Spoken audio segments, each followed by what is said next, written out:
Mag er een van jullie gaat de petitie indienen? Aan de vicepresident van de Republiek Suriname, zijn excellentie Ronnie Brunswijk. Officieel verzoekschrift overeenkomstig artikel 22 van de Grondwet van de Republiek Suriname. Excellentie, wij maken referentie naar ons verzoekschrift, de datum 24 november 2020 jongstleden, dat het dorp Witsanti bij u had ingediend.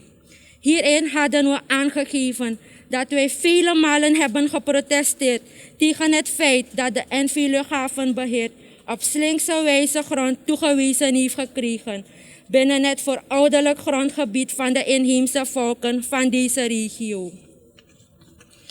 Wij hebben verder aangegeven dat gesprekken met de toenmalige regering en de belofte om een duurzame oplossing voor deze kwestie te vinden op niets zijn uitgelopen.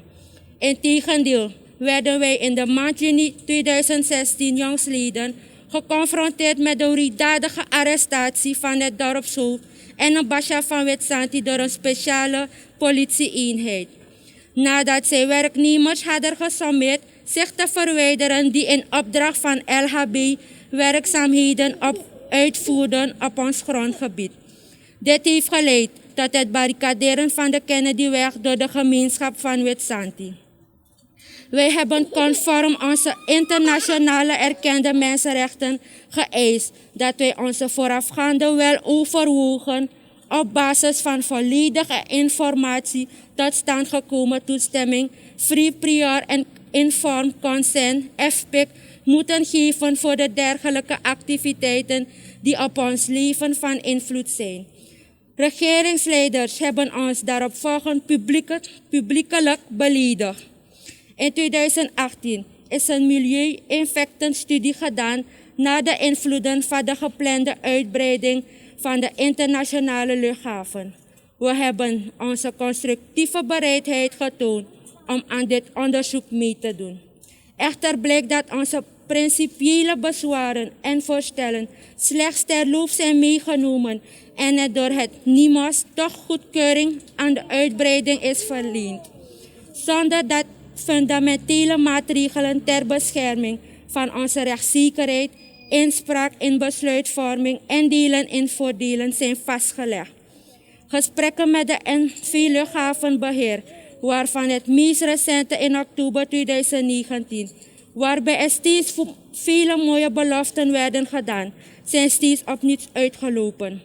De nieuwe aangelegde highway blijkt nu een nieuwe bedreiging te zijn geworden vanwege de nieuwe of hernieuwde grondaanvragen binnen onze verouderlijke grondgebieden. En daar hebben ook andere inheemse gemeenschappen in deze regio mee te kampen. Ook deze gemeenschappen ondersteunen derhalve deze petitie. Trouwens, de gehele inheemse gemeenschap van Suriname heeft te lijden onder soortelijke kwesties. Wij als inheemse volken zijn onbeschermd in Suriname. Onze bestaanszekerheid en rechtszekerheid zijn in gevaar en we kunnen niet langer lijdzaam wachten op acties vanuit de regering.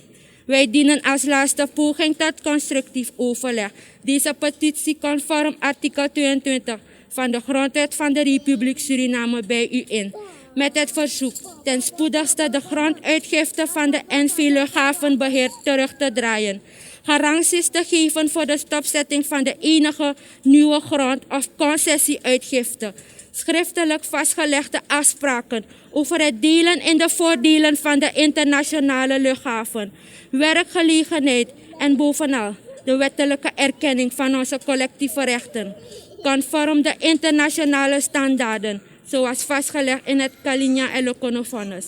Wij rekenen op u reactie uiterlijk 15 april 2021 te ontvangen en zijn natuurlijk gaarne bereid tot nader overleg. Inmiddels verblijven we onder dankzegging bij voorbaat en bij hoogachten. Ondertekend Patrick Mandé, dorpshoofd van Witsanti. Ik ben blij dat u zegt van jullie willen praten. En jullie hebben ook een ultimatum gezet, uiterlijk 15 april. We gaan ons best doen om binnen die termijn met het dorpsgezag, dorpshoofden te praten en proberen een oplossing te vinden. We gaan zeer binnenkort u uitnodigen. Ik ga dit ook straks ben ik bij de president.